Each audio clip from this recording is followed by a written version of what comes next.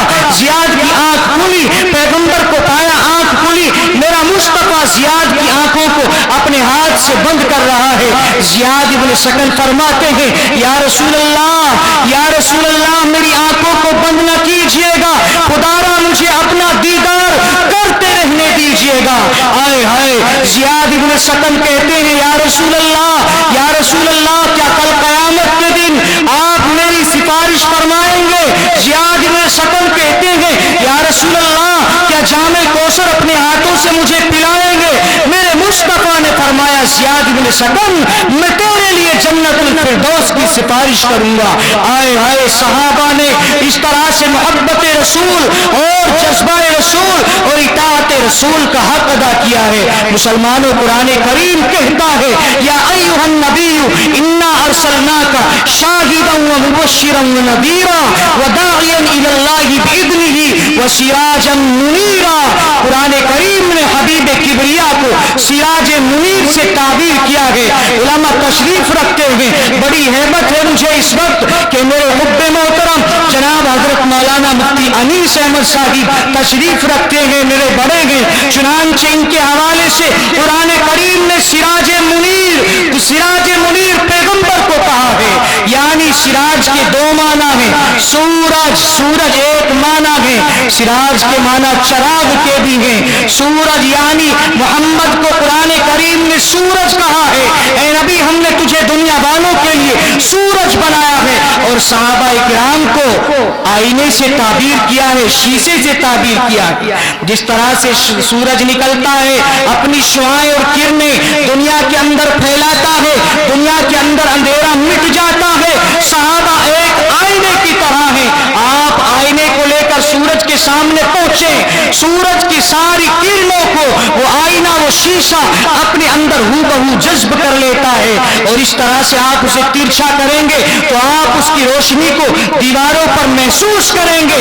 یعنی قرآن کریم کو قرآن کریم نے محمد کو ایک سراج منیر کہا ہے اور صحابہ کرام اس کا آئینہ ہے. یعنی صحابہ کرام نے ساری باتیں پیغمبر کی تمام شعاؤں کو ہم تک پیش کیا ہے.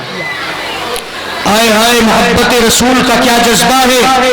میں بات کو طول نہ دیتے ہوئے ایک واقعہ سنا کر اپنی بات کو ختم کرتا ہوں. آئے ہائے محبت رسول کا جذبہ دیکھیے گا. آپ نے واقعہ 12 علماء سے سنا ہوگا. واقعہ سنانا مقصد نہیں ہے, لیکن مفسرین نے اکابرین نے جن نکات کا اظہار کیا ہے اس واقعے کے اندر میں آپ کو باتیں باور کرا دوں. ایک صحابی آئے ہیں, محبت رسول کا جذبہ دیکھیے گا, پیغمبر کے سامنے حاضر ہو گئے. 12 آپ نے واقعہ سنا ہوگا. اس واقعے کے اندر کیا نقطہ ہے میں اس کو آپ کے حوالے کر کے اپنی جگہ لیتا ہوں. ایک صحابی نہایت ہی کالے کلوٹے صحابی ہیں, بڑا عجیب سا چہرہ ہے. حضرت سعد اسود رضی اللہ تعالی عنہ ایک موقع پر پیغمبر کے سامنے حاضر ہوئے اور فرمایا یا رسول اللہ میں نہایت ہی کالا کلوٹا انسان ہوں, میرا چہرہ بڑا بدنما ہے, میں نے خوب اپنی شادی بیاہ کے پیغام لوگوں کے گھر بھیجے ہیں, لیکن کوئی مجھ سے اپنی بیٹی کی شادی کرنے کے لیے تیار نہیں ہے. جس طرح سے میرا ایک کالا پن دنیا کے اندر قبول نہیں ہے, کوئی مجھے اپنی بیٹی نکاح میں دینے کو تیار نہیں ہے. کہیں ایسا تو نہیں جنت میں بھی یہ میرا کالا پن مجھے جنت میں جانے سے روک دے. آئے ہائے جذبہ رسول سنیے گا, صحابہ کرام کا جذبہ. حضرت سعد اسود رضی اللہ تعالی عنہ نے اپنا یہ مقدمہ پیغمبر علیہ الصلوۃ والسلام کے سامنے پیش فرمایا. میرے رسول جناب رسول اکرم صلی اللہ علیہ وسلم نے ارشاد فرمایا نہیں ایسا ہرگز نہیں ہے. پیغمبر علیہ الصلوۃ والسلام نے ایک بات حضرت سعد اسود کے حوالے کی اور یہ کہا کہ جاؤ مدینے کے اندر چلے جاؤ. ایک بڑے چودھری ہیں, ایک بڑے رئیس ہیں مدینے کے, جن کا نام تاریخ بتاتی ہے حضرت عمر بن وہب ثقفی رضی اسود سے فرمایا جاؤ عمر ابن وہب ثقفی کے دروازے پر چلے جاؤ اور ان سے کہو کہ محمد نے میرا رشتہ تمہاری جو سب سے بہترین سب سے خوبصورت حسن و جمال والی بیٹی ہے اس سے میرا نکاح مقرر فرما دیا ہے، اس کو میرے حوالے کر دو، اس سے میرا نکاح کر دیجئے۔ آئے ہائے سعد اسود دوڑا ہوا، دل کے اندر عجیب امنگیں ہیں، جوان آدمی ہیں، جوانی اور شباب پر ہے اور یہ بات سوچتا ہوا کہ نبی کا حکم ہے اور نبی کا حکم کوئی نہیں ڈالتا ہے۔ قرآن کریم کہتا ہے وما كان لمؤمن ولا مؤمنة اذا قضى الله امرا اذا قضى الله ورسوله امرا، محمد جب کسی بات کو کسی کے لیے تجویز فرما دے تو چوں اور چرا کی گنجائش لگی ہے۔ چنانچہ سعد اسود عمر ابن وہب ثقفی کے دروازے پر پہنچے ہیں اور فرمایا اندر سے دروازہ کھٹکھٹایا ہے۔ سعد اسود نے اندر سے آواز آئی من اغلق الباب، کون دروازہ کھٹکھٹاتا ہے؟ چنانچہ اندر سے نکلے ہیں عمر بن وہب ثقفی۔ سعد اسود نے وہ پیغام پیش کیا اور فرمایا رسول اکرم صلی اللہ علیہ وسلم نے آپ کی بٹیا کا نکاح میرے ساتھ تجویز فرما دیا ہے۔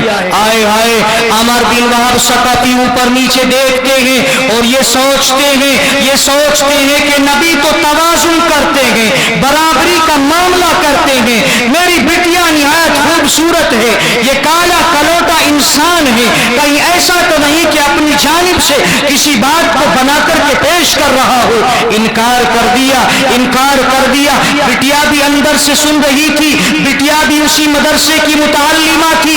بٹیا نے معلوم کیا ابا جان کون تھا، کس لیے آیا تھا۔ ابا جان نے فرمایا بٹیا تمہارے مطلب کی بات نہیں ہے۔ بٹیا نے اصرار کیا کہ میں نے اپنے کانوں سے کوئی بات سنی ہے۔ باپ کہتا ہے، عمر بن وہب ثقفی کہتا ہے بٹیا نہایت کالا کلوٹا انسان تھا اور تجھ سے اپنے نکاح کی بات کر رہا تھا، میں نے اس کو انکار کر دیا ہے اور رسول اکرم علیہ السلام کا حوالہ پیش کر کے کہہ رہا تھا۔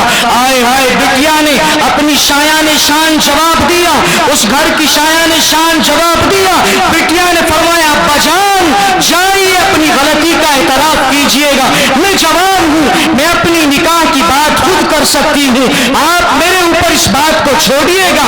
آپ نے اس آنے والے کو دیکھا ہے، اس کے کالے پن کو دیکھا ہے، آپ نے اس کو نہیں دیکھا کہ جس نے اسے بھیجا ہے، آپ نے اس کالے کلوٹے کو دیکھا ہے، آپ نے اس کے بھیجنے والے کو نہیں دیکھا جو 14ویں رات کے چاند سے بھی زیادہ اجمل ہے، خوبصورت ہے۔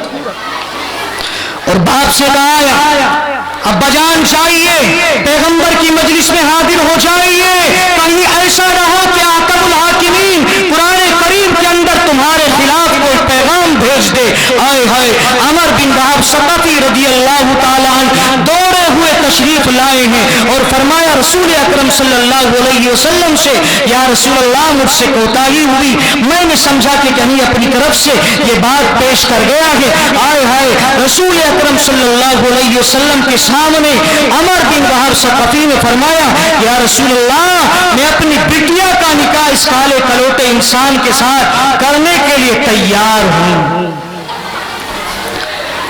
آپ حضرت سعد اسود رضی اللہ تعالیٰ عنہ کی طرف متوجہ ہوئے۔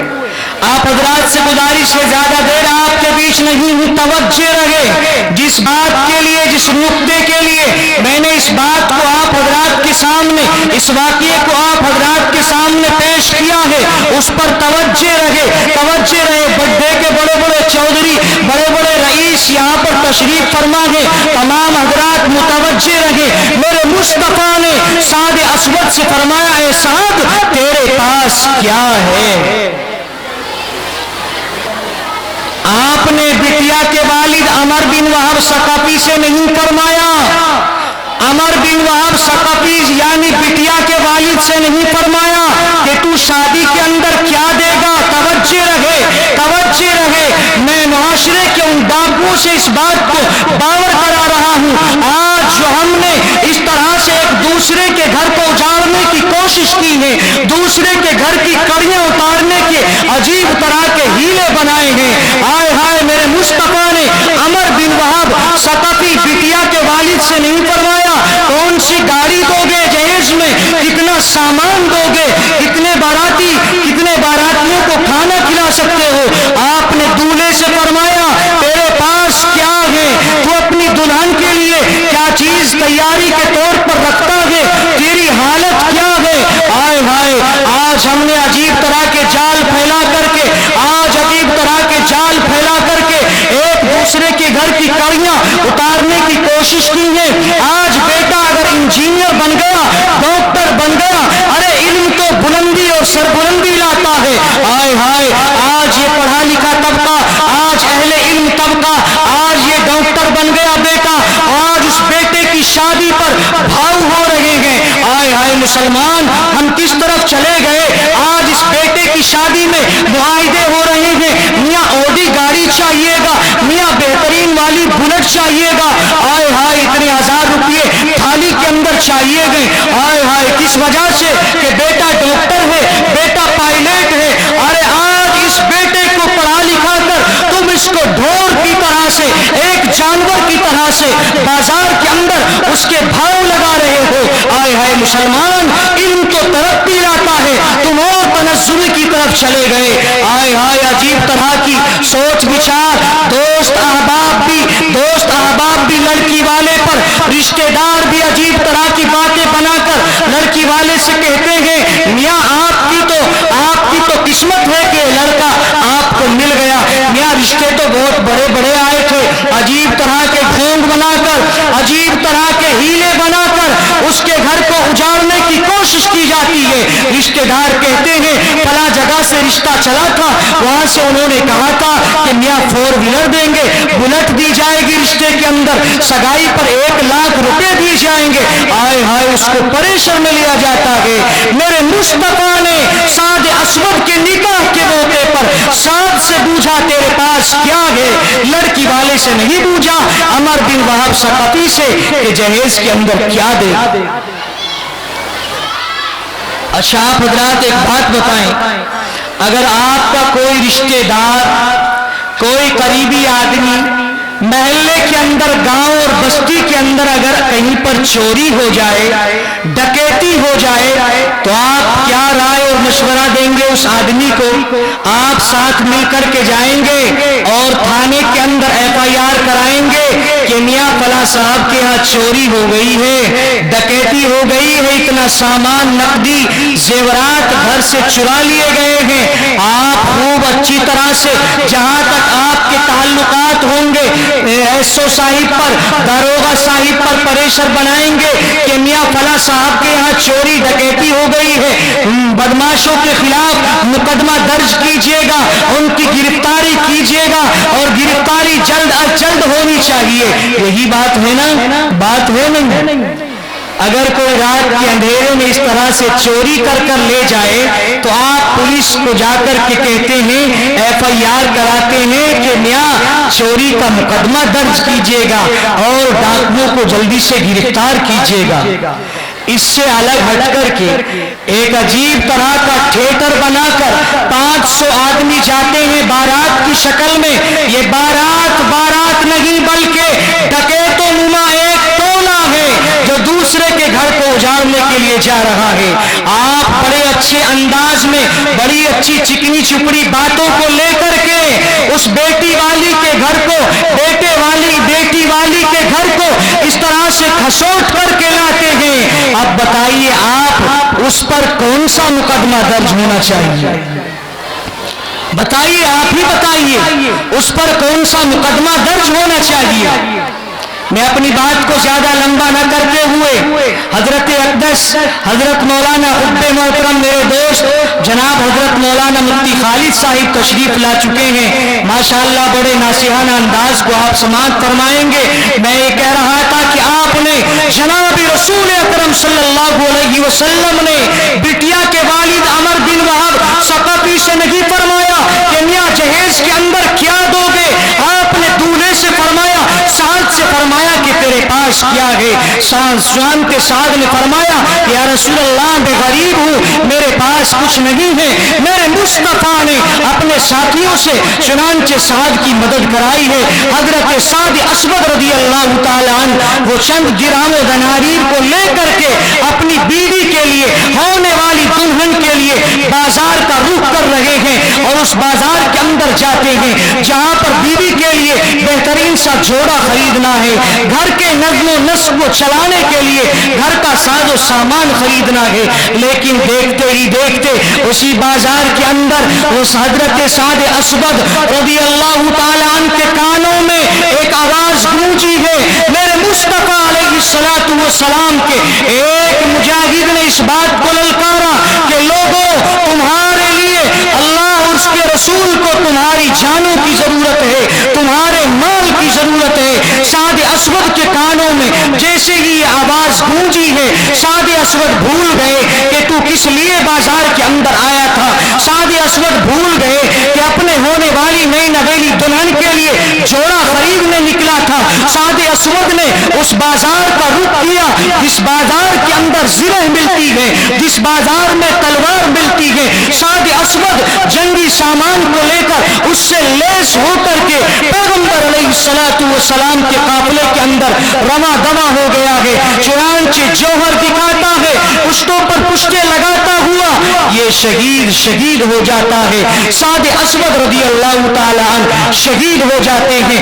جناب رسول اکرم صلی اللہ علیہ وسلم نے اپنے دستور کے مطابق اپنے ساتھیوں کو بھیجا اور تلاش کرایا کہ جاؤ لوگوں دیکھو ہمارے کون کون لوگ شہید ہوئے ہیں. چنانچہ صحابہ فرماتے ہیں جناب رسول اکرم صلی اللہ علیہ وسلم کے سامنے فرماتے ہیں یا رسول اللہ ایک اجنبی شہید پڑا ہے, ایک اجنبی شہید پڑا ہے. میرا مصطفیٰ جناب رسول اکرم صلی اللہ علیہ وسلم بات کو سمجھ گئے. آپ بنفس نفیس حضرت سعد اسود کے ناشے کے قریب تشریف لے گئے اور آپ نے دیکھا سعد اسود کو, بات کو ختم کروں, سعد اسود رضی اللہ تعالیٰ عنہ کو آپ نے دیکھا اور آپ کے سر مبارک کو, سعد اسود کے سر مبارک پر میرا مصطفیٰ سعد اسود کے چہرے پر ہاتھ پھیرتے ہیں, مسکراتے ہیں اور اچانک مسکراتے ہوئے آپ نظر پھیر لیتے ہیں.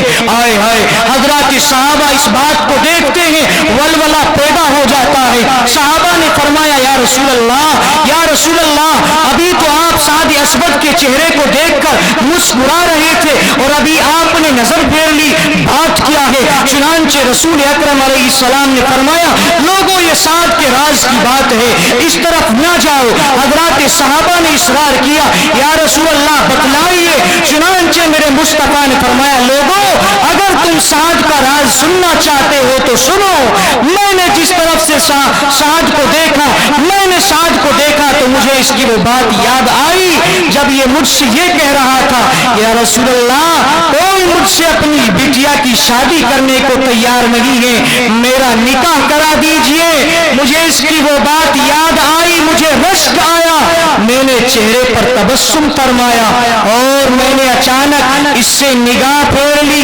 نگاہ پھیرنے کا اہم مقصد یہ ہے میں نے دیکھا کہ آسمان سے جنتی حوریں تانتا لگائے ہوئے سعد اسود کے استقبال کے لیے, اس کی ہونے والی دلہنیں جنت سے تانتا لگائے ہوئے اس کے استقبال کے لیے تشریف لا رہی ہیں. میں نہیں چاہتا کہ سعد اسود کی ہونے والی بیویوں پر ان جنتی حوروں پر نظر ڈالوں. یہ حضرات صحابہ کرام نے جذبہ رسول اور محبت رسول کا پیغام ہمارے سامنے پیش کیا تھا. ایک حدیث کا ٹکڑا میں نے آپ حضرات کے سامنے پڑھا تھا, من احب سنتی فقد احبنی ومن احبنی کان معی فی الجنہ.